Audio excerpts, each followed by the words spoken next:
La lecture de la nouvelle lune du 16 mai prochain à 6h14 heure sur la longitude de Paris, eh bien, est très très simple. Vous imaginez que vous avez le soleil en taureau qui va éclairer cette lune qui sera à l'opposé dans le signe du scorpion. Petite chose intéressante, c'est que le nœud lunaire sud eh bien, sera conjoint avec la lune en scorpion. Et évidemment, le soleil qui brillera dans le signe du taureau sera en conjonction avec le nœud lunaire nord. Alors, qu'est-ce que ça signifie? Ça signifie que ça va souligner cette pleine lune et puis en même temps, ça va souligner l'axe karmique nœud lunaire. Qu'est-ce qu'on peut en déduire? Eh bien que ça va être un moment intense puisque c'est le moment du Vesak, on va en parler. Et puis vous me direz, mais qu'est-ce que c'est que cette histoire de nœud lunaire? Moi, je ne connais pas trop. C'est pas très important en fait, c'est pas grave. C'est juste la destinée. La destinée du monde et la destinée de notre monde. Pas de quoi s'affoler, non?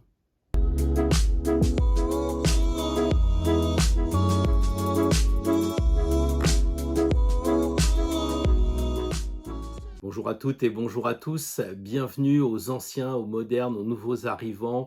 Merci de vos commentaires qui sont toujours très très pertinents, très touchants. Même le petit clin d'œil, ça fait toujours plaisir. Et évidemment, si on partage comme vous le faites assez souvent, certains retours, certaines expériences, ça donne vie encore plus à la chaîne et c'est vraiment sympa.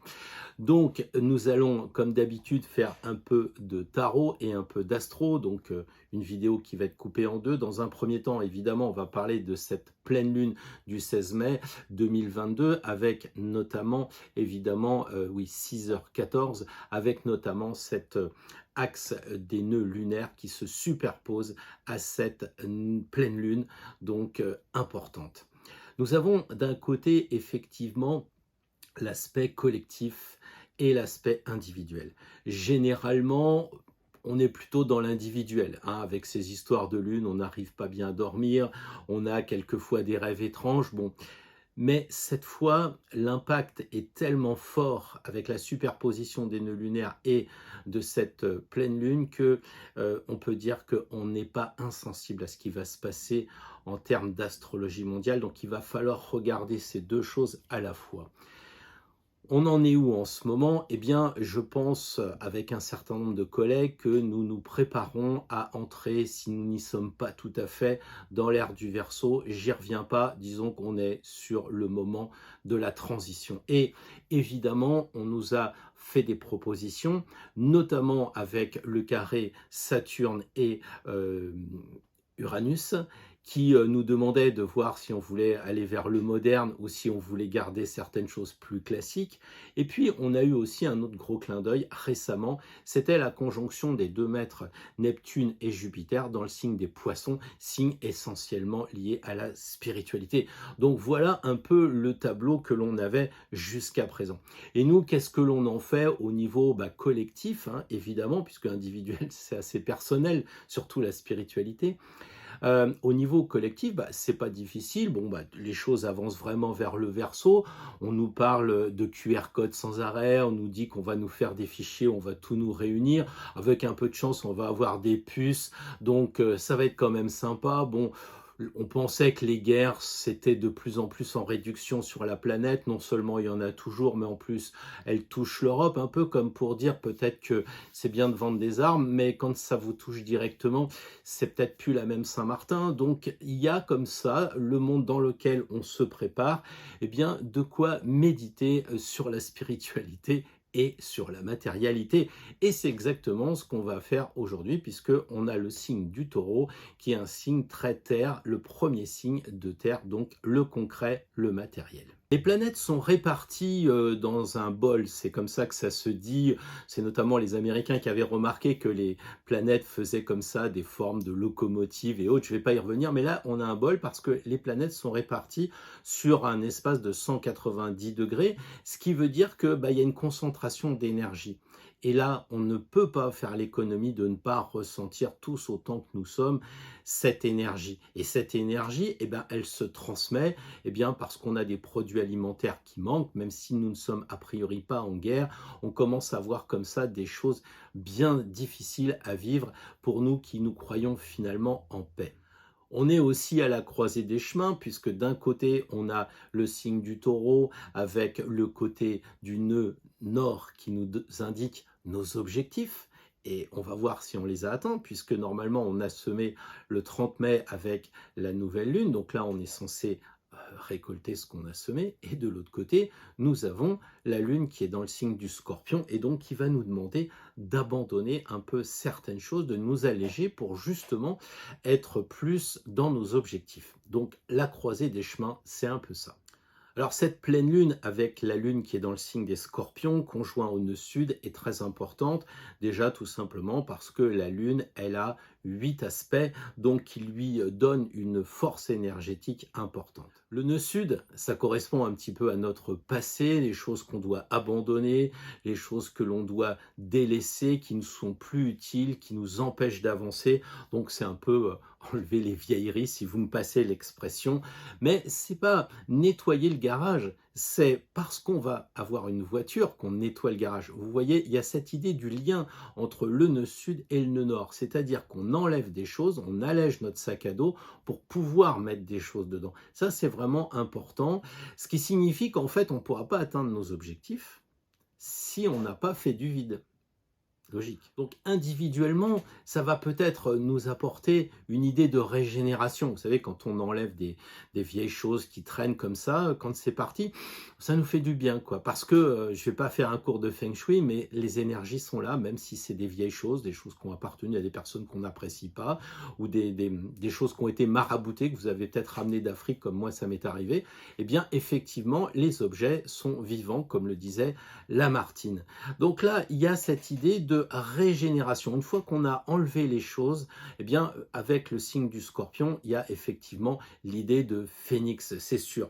Alors, il y a vraiment, j'insiste sur cette idée, je ne vais pas faire comme nos hommes politiques, l'idée de grand remplacement. Là, c'est simplement un remplacement, mais ça compte. C'est-à-dire qu'en fait, on enlève pour suivre nos objectifs qu'on va définir avec le nœud nord dans le signe du taureau.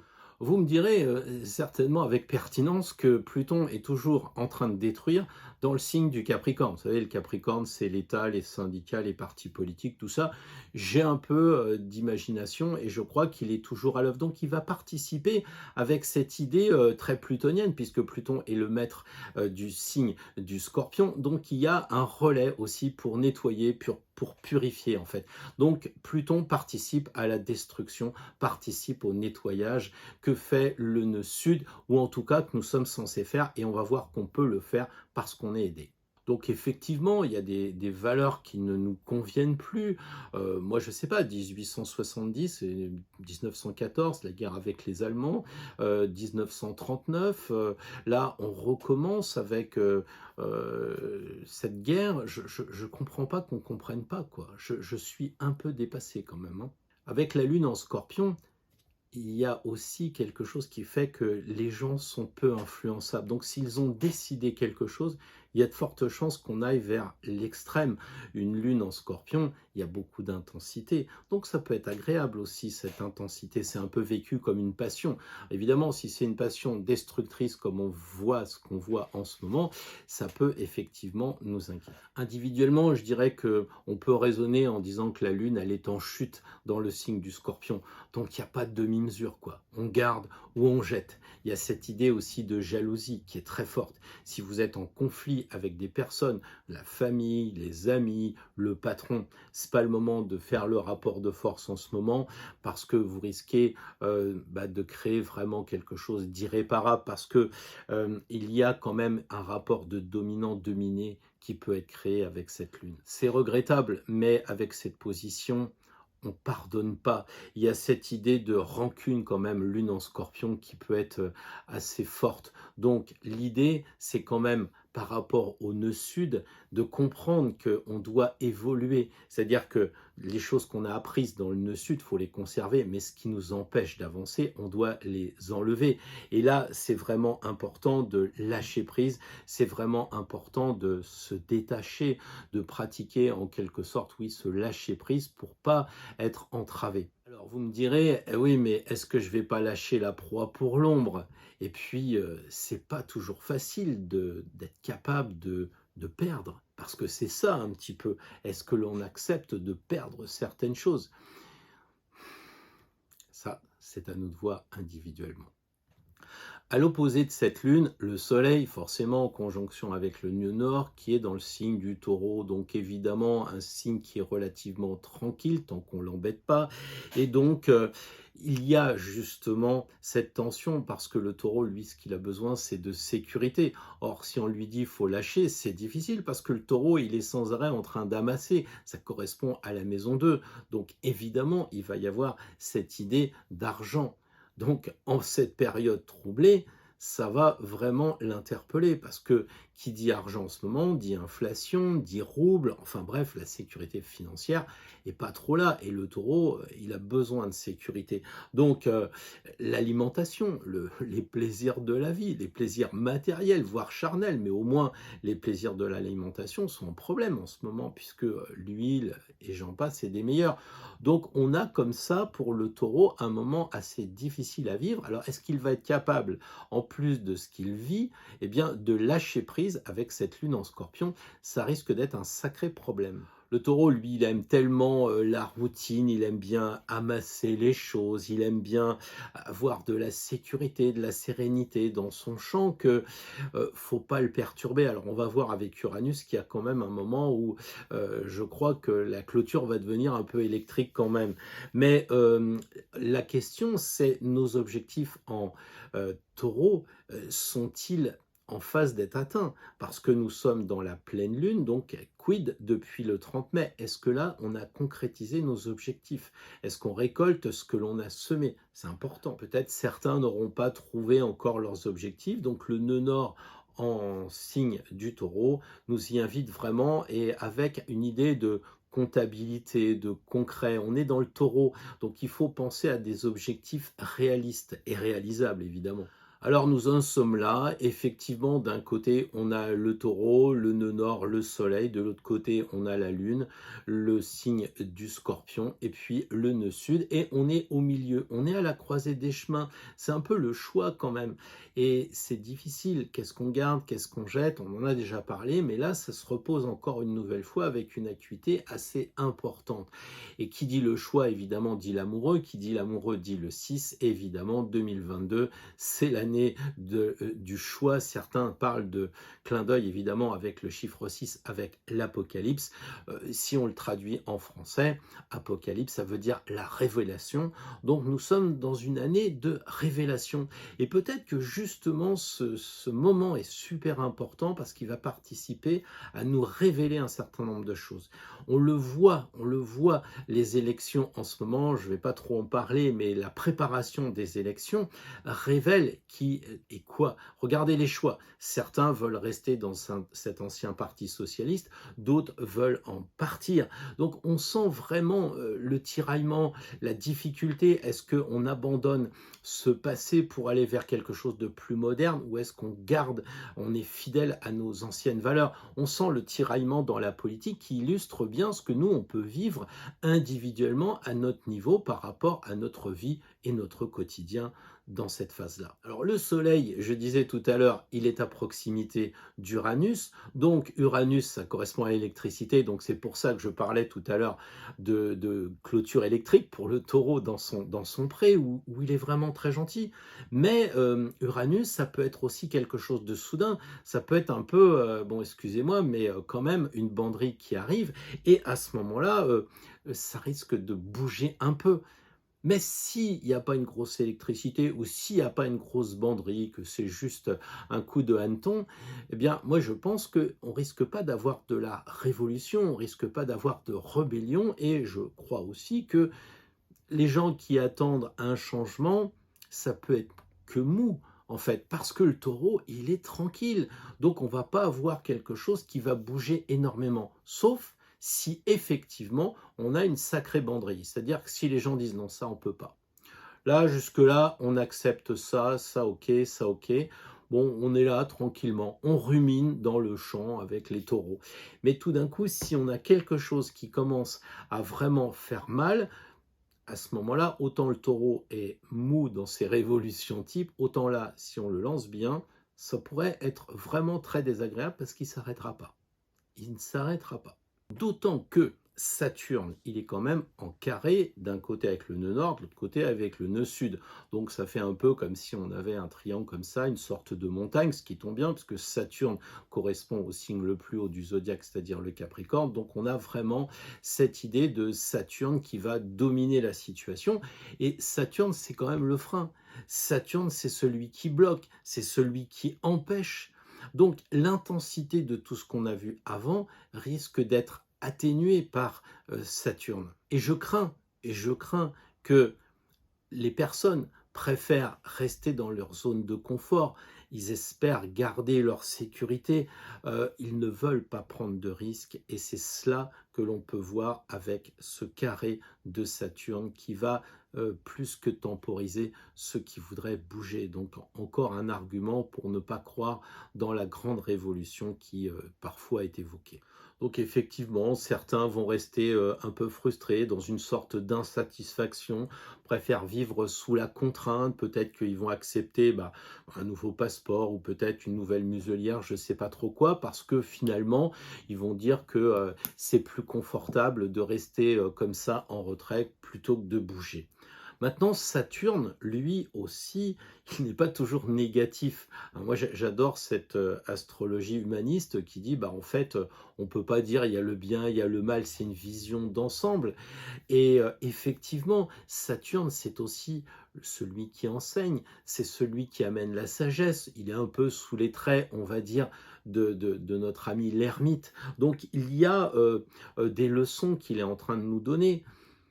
Mais quand je vois les guerres, que je vois cette Allemande Ursula qui nous reparle de guerre, je me dis, est-ce que les gens comprennent vraiment l'enseignement de tout cela? Je me pose quand même des questions. Alors, on a le choix, soit avec Saturne, on freine, on fait rien, on se bloque, et du coup, on n'évolue pas, et puis du coup, on ne fait pas le nettoyage qui est demandé par la Lune dans le signe du Scorpion. Alors voilà un peu pour le matériel, voilà un peu pour répondre à ce qu'on voit, peut-être aux informations ici ou là, parce que c'est ce qui est le plus connu, je dirais, de l'ensemble des personnes. Mais si vous êtes sur cette chaîne, quand je parle du Vésac, vous êtes forcément initié, donc vous savez qu'il y a Pâques, une histoire de lune avec Pâques, et puis là, on va avoir une histoire de lune avec le Vésac. Donc c'est un moment vraiment intense pour les gens qui sont dans la spiritualité, parce qu'ils sentent qu'il y a une descente comme ça d'énergie très forte, et qui leur permet, comme pour la plupart, évidemment, d'évoluer. Donc il y a cette connexion. Si tout à l'heure je disais que Saturne freinait, là j'ai envie de dire que justement Mars va nous permettre d'avancer vers le chemin de la spiritualité. Parce que en plus de ce que j'ai dit tout à l'heure sur la conjonction Jupiter-Neptune, on a maintenant Mars qui est dans le signe des Poissons. Et c'est super intéressant parce qu'il faut imaginer le guerrier qui frappe à la porte du temple et qui rentre dans le monde des Poissons, le monde mystique, le monde mystérieux, ésotérique, spirituel. Et donc, ce Mars ne peut pas se défendre parce que qu'est-ce que vous voulez faire avec une épée face à des bougies et de l'encens, tout ce qui est vraiment éthérique.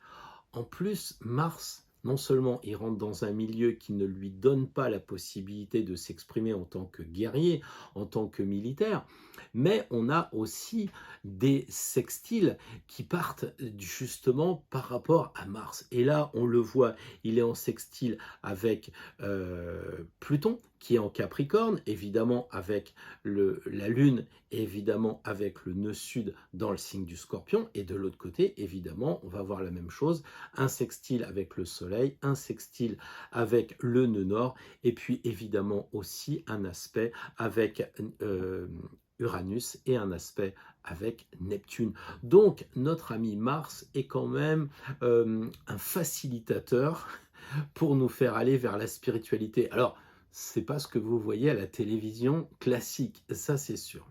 Mars, c'est aussi le maître du Bélier. Et qu'est-ce qui se passe en Bélier? Jupiter, feu, vient de rentrer dans le signe feu du Bélier et il est rentré avec Vénus. Donc on a quand même l'action de Mars puisqu'il y a quelque chose qui se passe en Bélier. Et puis vous me direz, le nœud sud en Scorpion, évidemment, l'ancien maître, on l'a dit, est Mars. Donc on sent quand même qu'il y a cette idée de changement, d'aller vers une autre dimension, d'aller vers d'autres plans de conscience. Donc autant tout à l'heure, j'étais très terre à terre, mais vous imaginez un petit peu si nous sommes bloqués avec des passes ou des choses comme ça, notre spiritualité va être forcément atténuée parce que le matériel et le spirituel, on va le voir tout à l'heure, sont intimement liés, c'est une évidence. Il est vraiment temps de regarder quand même cette carte du ciel de la pleine lune avec un regard vraiment versé dans la spiritualité. C'est vraiment important. Saturne, oui, c'est la rigueur, mais Saturne, c'est la sagesse. Il est dans cette montagne où il est entre les deux carrés. Et je crois que c'est un peu comme si les rayons descendaient et qu'il faudrait, nous, de notre côté, faire le lien entre la terre et le ciel. Nous sommes placés entre les deux. Personnellement, quand je vois tout ça, je me dis qu'il faut vraiment que le monde s'imprègne des énergies spirituelles. Je ne désespère pas, je suis assez optimiste que finalement Mars va poser les armes, que nous on va aussi arrêter d'être dans ce côté très conflictuel avec les élections, les unes, celles de juin, les autres, les partis politiques, les prises de position, tout ça. Il faut qu'aussi on fasse attention à ce que l'on vit dans les informations et il faut aussi que Mars évidemment pose les armes dans le conflit autant Russie-Ukraine, etc. C'est vraiment indispensable. De toute façon, le monde bouge. Personne ne restera insensible à tout ce qu'il y a. Mars, qui fait sa conjonction avec Neptune en Poisson, peut effectivement ajouter à cet axe des nœuds lunaires, nous laisser de l'espoir pour aller vers cette spiritualité dont on a tant besoin, parce que de toute façon, le reste qui poursuit les vieux schémas est voué à l'échec, de toute façon. Donc, on est au Vesak, on le sait que c'est des énergies qui descendent du ciel, comme à Pâques, c'est des énergies très fortes qui descendent. Donc, nous, on doit être capable de les recevoir et on doit être capable de faire le lien entre ce qui se passe en haut et ce qui se passe en bas. C'est vraiment indispensable d'être dans cette idée de, comment dire, d'harmonisation. Plus que jamais, on le sent, il y a le matériel et le spirituel. Et les gens qui sont vraiment dans le matériel vont se dire à un moment donné, mais qu'est-ce qu'on peut faire par rapport à ces problèmes alimentaires? On n'est pas en guerre, mais on commence à nous parler de rationnement d'essence, enfin, on nous donne des tickets, des choses comme ça. Personnellement, c'est pas possible de vivre cette vie-là parce que c'est notre libre arbitre si on va de ce sens-là. Donc, il vaut mieux aller vers un côté amour, un côté paix, un côté de calme, plutôt que de poursuivre cette escalade. Mars en Poisson, c'est aussi à titre individuel, c'est les bonnes connexions avec la voyance, c'est aussi l'intuition qui est renforcée avec Jupiter qui est je regarde, oui, la Lune, elle est en trigone avec Jupiter et Neptune, donc c'est vrai que l'intuition s'est renforcée. Donc, est-ce que l'on n'a pas l'intuition qu'il faut aller vers la spiritualité? Voilà, ça c'est vraiment important. On a aussi une question qui peut se poser avec ce Mercure rétrograde. De toute façon, jusqu'au mois de juin, puisque c'est comme ça que Mercure va fonctionner en mode rétro, eh bien, il faut s'attendre effectivement à des problèmes de courrier, il faut s'attendre à des problèmes de communication, il faut s'attendre à, oui, des grèves dans les PTT, je ne sais plus comment on dit, dans la poste, des problèmes dans tout ce qui va toucher les transports. Donc là, un moment quand même difficile. Et puis, lorsque l'on parle de conflit, Il y a deux façons de l'aborder. Je crois que de notre côté, il y a aborder ce conflit sous forme de communication. C'est une guerre de communicants, donc avec un Mercure rétrograde. Je ne sais pas ce que ça va donner, mais ça va pas être forcément terrible, hein. On risque d'avoir de sacrés problèmes, surtout si en face, eh bien, on a des gens du Tsar là, qui font la guerre parce que c'est des militaires. Ça risque vraiment d'être compliqué avec ce Mercure rétrograde. Donc individuellement, il faut s'attendre à perdre des choses, des objets, à avoir des retards, des mails qui n'arrivent pas ou des mails qui arrivent trop tard. Enfin bref, voilà un petit peu ce Mercure rétrograde qui va un peu nous ennuyer dans cette pleine lune du 16 mai prochain. Je vais terminer avec un sextile que je n'ai pas évoqué entre la Lune et puis Pluton. C'est quand même un moment, je disais tout à l'heure, qui broie du noir. C'est peut-être quelque chose qui va nous donner des angoisses, mais c'est normal que l'on ait peur aussi d'abandonner des choses. C'est la peur de ne pas savoir ce qu'on va retrouver après. Mais bon, je vais dire, c'est quand même pour la bonne cause, parce que c'est un changement de vie indispensable.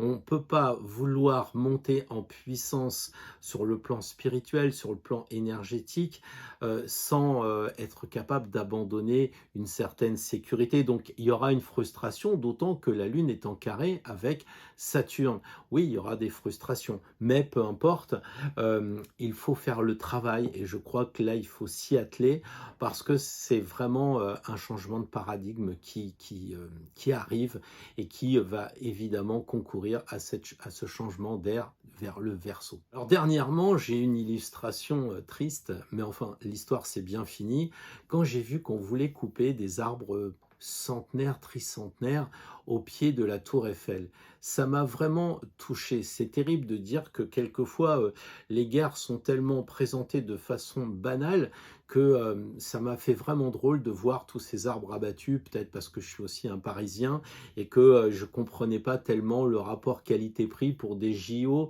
et mettre quelques tentes, il fallait couper des arbres.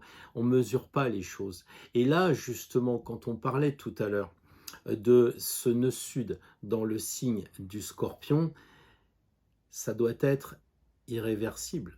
Ça veut dire qu'on ne peut plus revenir en arrière, c'est irrémédiable. Je veux dire, si vous coupez un arbre, il ne repousse pas. Je veux dire, on voit en ce moment que beaucoup de choses sont à l'œuvre pour nettoyer, couper. On parlait des partis politiques tout à l'heure, quand on voit le Parti socialiste qui, au moment où j'enregistre, se déchire, on voit vraiment que certains veulent quand même couper, soit avec l'ancien, soit avec le moderne, mais on sent que ça sera quasi définitif. Il y aura en tout cas une énorme cicatrice. Et pour en revenir aux arbres, symboliquement, ça me rappelle quand même que une fois que c'est coupé, ça repousse pas. Quand on dit que l'arcane 13 elle coupe de façon irrémédiable, oui, c'est vrai. Quand on coupe les blés, il faut les enlever pour les replanter, c'est vrai. Mais d'une certaine façon, on aura des graines. On sait que c'est dans la colonne vertébrale de notre squelette et que ça va repousser après.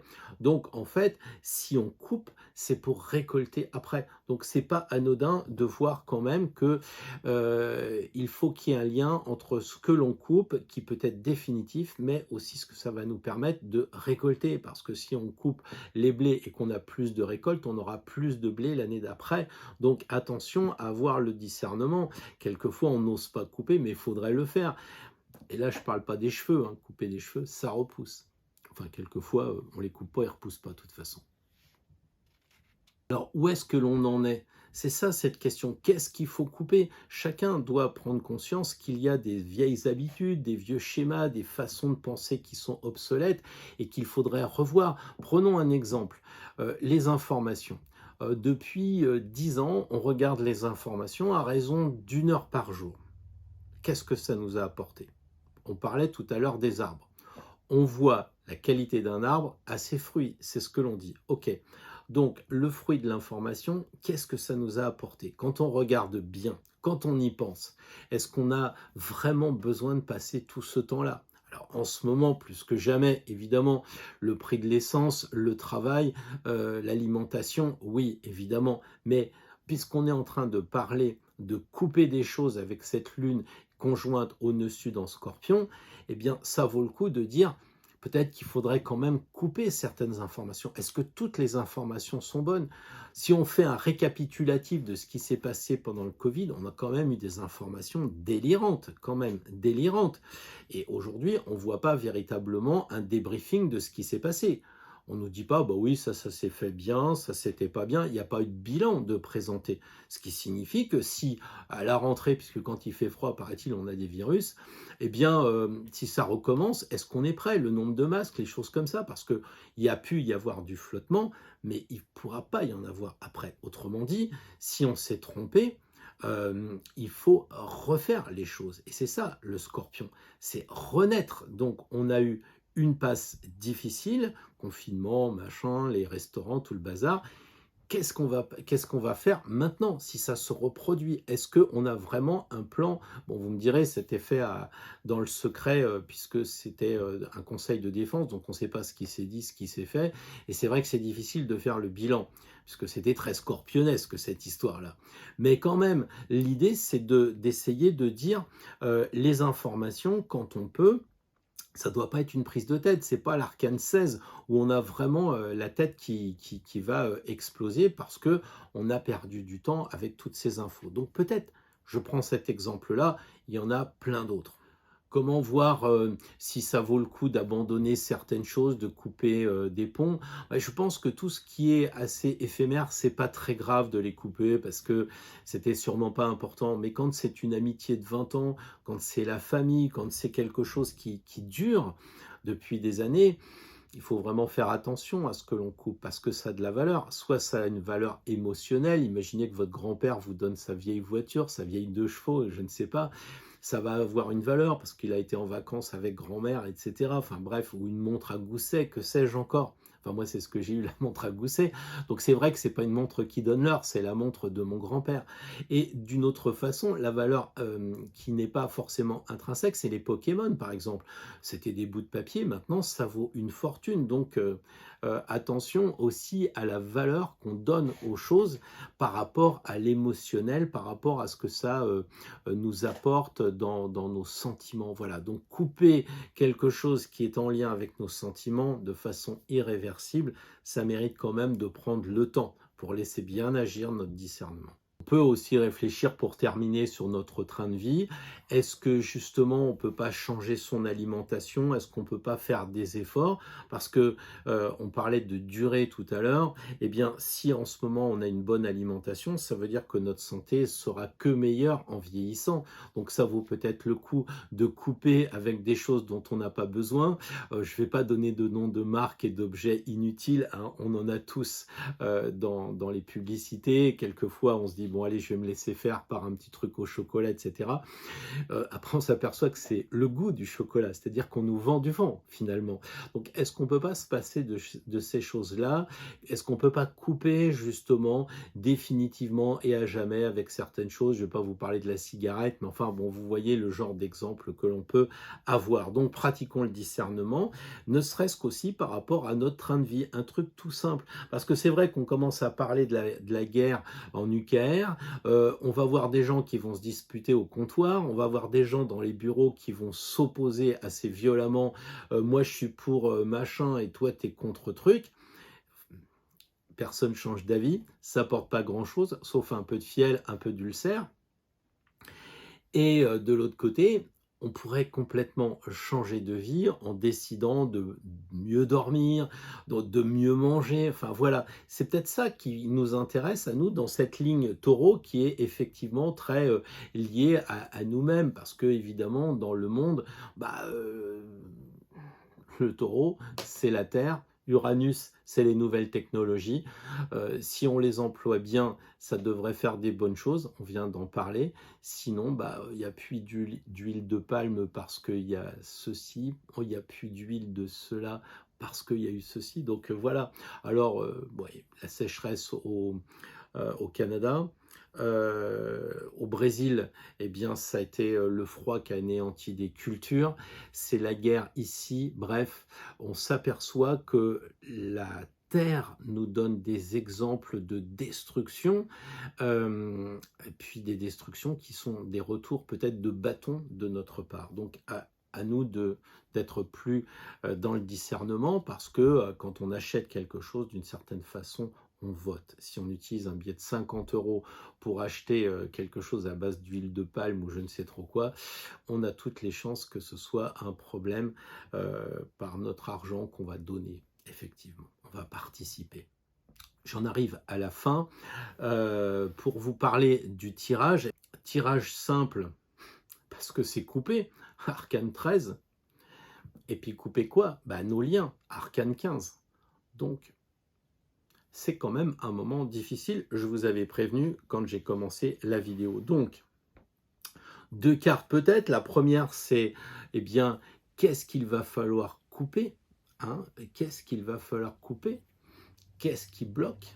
Et puis la deuxième carte, c'est comment s'y prendre. Je vous laisse le soin de faire votre propre tirage. Moi, demain matin, j'aurai juste les 12 signes à étudier. J'essayerai de me baser un peu sur les caractéristiques des signes comme je le fais habituellement. À charge pour vous, évidemment, de ramener par rapport à votre signe, votre ascendant et votre signe lunaire, le tirage que l'on fera donc dimanche, demain matin, avec ces 2 cartes. Donc la première chose, identification de ce qu'il faut couper, de ce qui doit être nettoyé. Et puis la deuxième carte, comment on s'y prend. Donc on verra ça demain.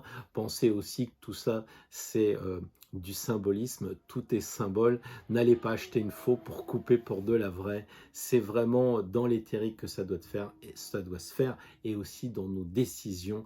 Quelquefois, elles sont plus radicales encore qu'on pourrait l'imaginer avec des outils tranchants.